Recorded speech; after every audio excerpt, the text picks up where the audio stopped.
चलो भाई देखो अब मैं क्या करता हूँ। देखिए नीचे देखिए। आप क्या करते हैं? बोलिए आप क्या बोलना चाहते हैं, बताइए। युवा मजबूत नहीं के बना तो लगत है कि टूट जाएगा। कैसे टूट जाएगा? अंदर का बेस जो है ना इसका कमजोर लग रहा है। Very dangerous. कैसे कह सकते हैं कि बेस कमजोर है? यहाँ दिखने में ऐसे ही लगता है, जिस हिसाब से इसका जो है ना मतलब बनाया जा रहा है उस हिसाब से तो लग रहा है।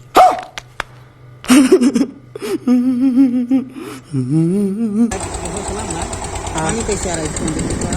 पानी उधर से खींच रहा है, उधर से इंटरनल। कौन खींच रहा है? अंदर ही अंदर आ रहा है पानी। तू समझा? हाँ। नहीं तू समझा नहीं।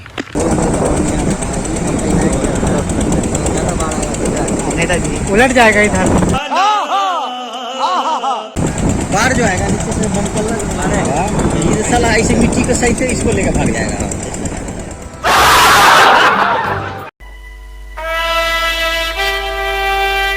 इंसान जो है बस दो नस्ल के होते हैं, एक होते हैं हरामी और दूसरे बेवकूफ, और ये सारा खेल इन दोनों का ही है। अब कब कोई हरामी बेवकूफी को तराता है और कब कोई बेवकूफ हरामजदगी का तालाब बन जाता है, पता ही नहीं चलता। ये बासापुर की कहानी थोड़ी टेढ़ी है। बाहर से देखो तो सीधे साधे लोगों की बस्ती है बासापुर, और अंदर आओ तो एक से एक बढ़कर हरामजादे उसमें छुपे बैठे। अब वो अंत में क्या साबित हुए वो अलग बात है। कम से कम जीते जी तो सारे के सारे अपने आप को फन्ने खाई समझते थे। हम मुसलमानों के महाभारत आज की नहीं है, जमाने से चली आ रही। और बासापुर में तो ये लड़ाई शिया सुन्नी की भी नहीं थी, यहाँ तो सभी सुन्नी थे। ये लड़ाई थी कुरैशियों और बाकी के मुसलमानों की, और लड़ाई बाद में हुई, पहले एक तरफा होती थी। कुरैशी जो है वो कसाई होते थे, और कसाईयों से सबकी फटती थी, वो दबाते थे, बाकी के दबते थे।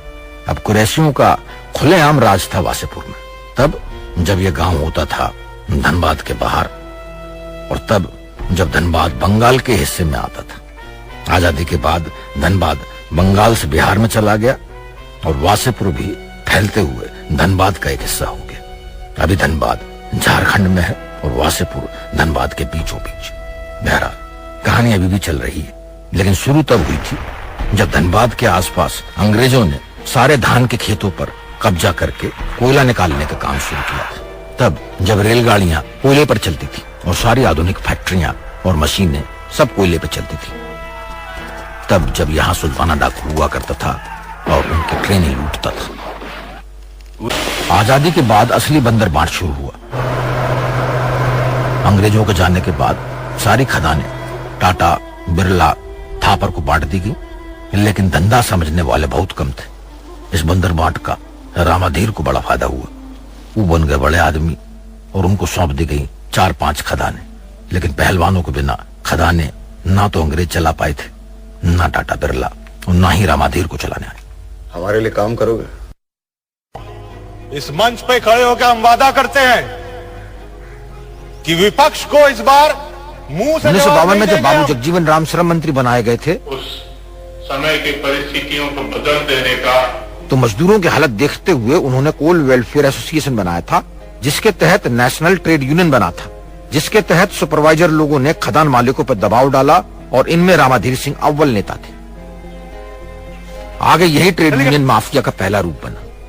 यही यूनियन लीडर ठेकेदारी करने लगे और दूसरे मजदूरों को सदस्य बनाने की चंदेबाजी करने लगे। खुद ही महाजन बन के सूद पे पैसे देते और उनका मूल वेतन सूद के तौर पे रख लेते। बच्चे भी क्या खाएंगे? नए नए ठेकेदार आते रहे, और रामाधीर सिंह ठेकेदार तो थे ही, नेता भी बन गए और चुनाव भी जीते।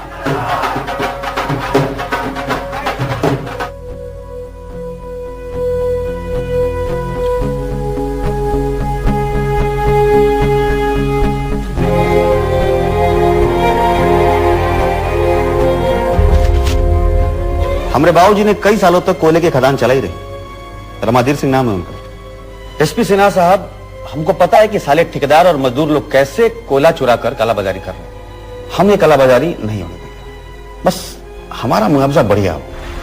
और क्या है, जो कोयला है ना, बहुत मजेदार चीज होती है। ये दिखता पत्थर की तरह है, पर पत्थर जैसा गाढ़ा नहीं है, हल्का है। पर इसको डालो पानी में, अब ये सोखेगा पानी को और हो जाएगा भारी। 16 टन है बाबूजी। 16 है? 16 टन। आ जाओ भाई। ये साला राष्ट्रीयकरण जब से हुआ है बहुत जुल्म हो रहा तुम लोग पे। साला हमारा यूनियन, हम मजदूरों का यूनियन, हमें उधार देके सूद के नाम पे हर महीने हमारा वेतन खा रहा है। और ये कैसे हो रहा है? सब चीफ साहब की देखरेख में हो रहा है। कहाँ जा रहे हो?